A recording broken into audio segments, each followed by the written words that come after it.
Yo yo yo, salut les turfeuses, salut les turfeurs, bienvenue pour un nouveau pronostic de Benoît Requin. Ok, place au pronostic du quintet du mercredi 20 décembre, direction Paris-Vincennes pour le prix de la Tremblade. 3 attelés, 2850 mètres, 16 partants, réunion 1, course 1, indice de confiance 3 sur 5.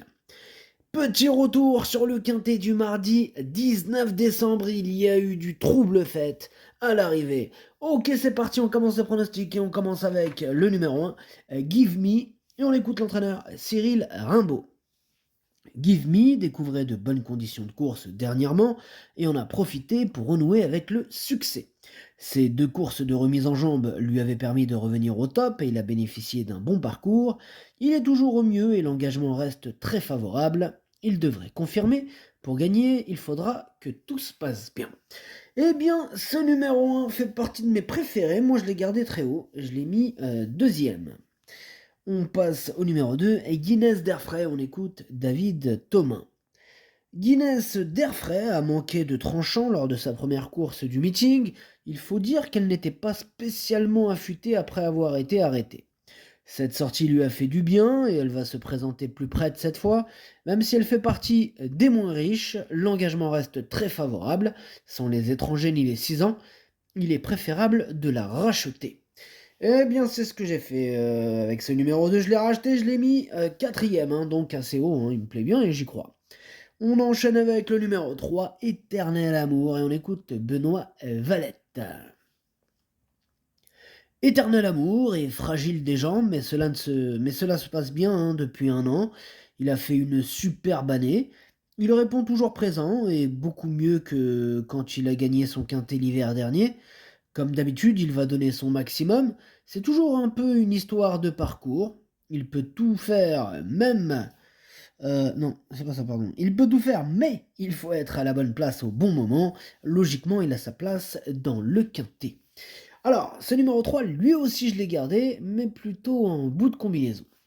On enchaîne avec le numéro 4, Femto de Vauvert, et on écoute Rémi Mourlon.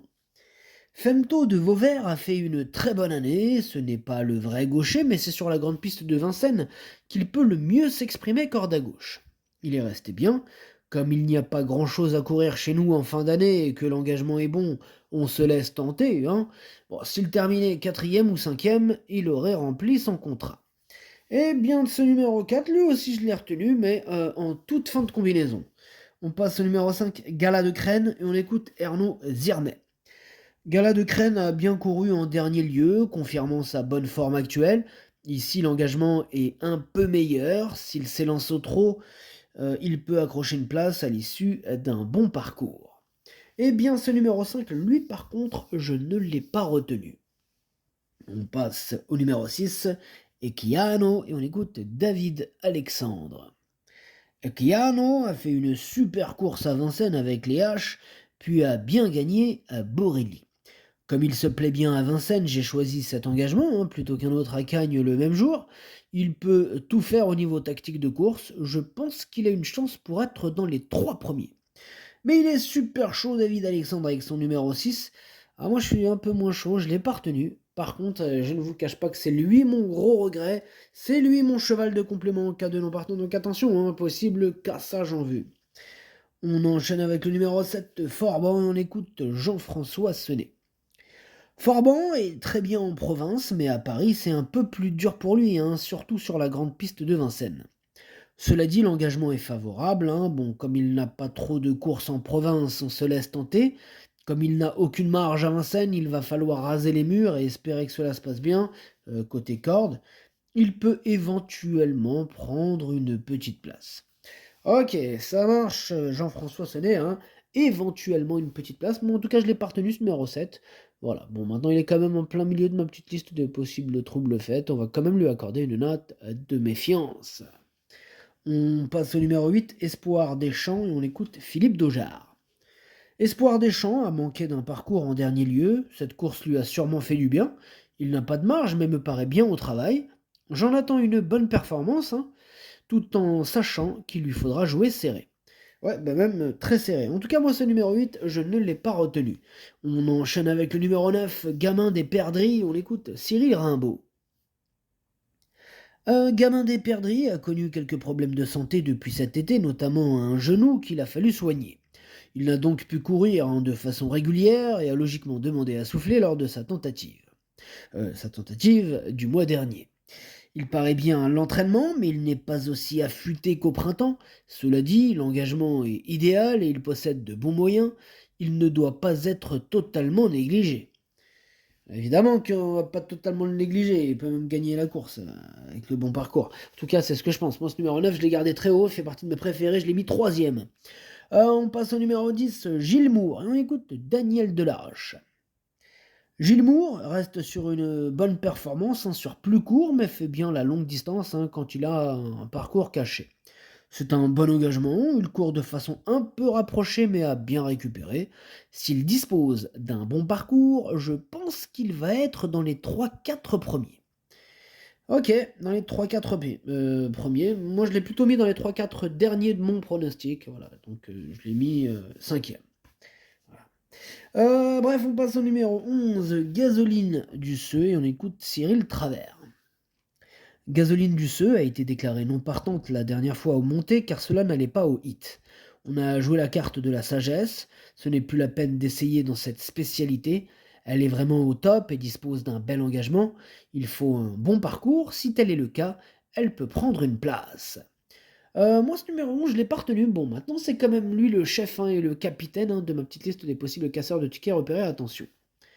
On enchaîne avec le numéro 12, Guardia, et on écoute Antoine Marion.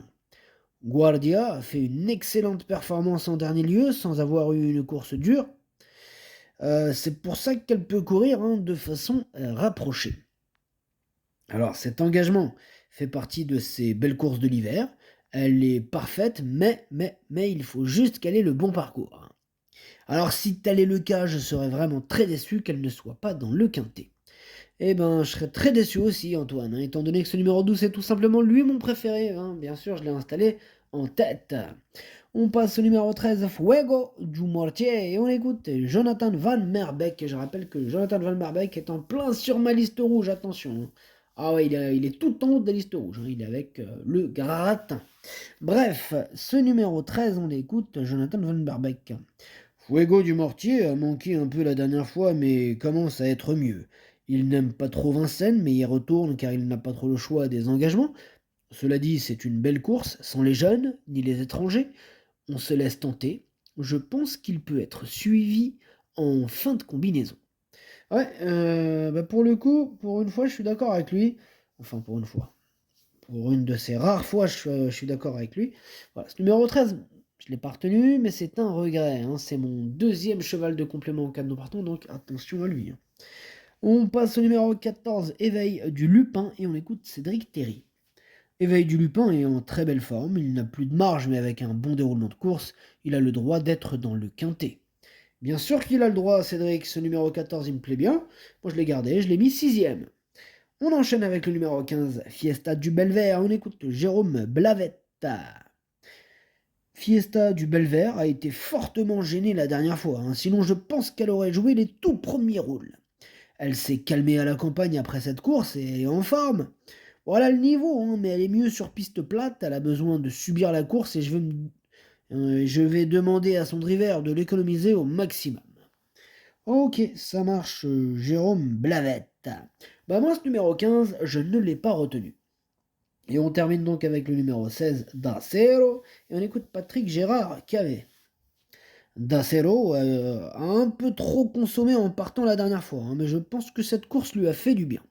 Il est à son affaire sur les 2850 mètres de la grande piste, les 7 ans sont à craindre, mais il a le droit d'être dans les 5 premiers.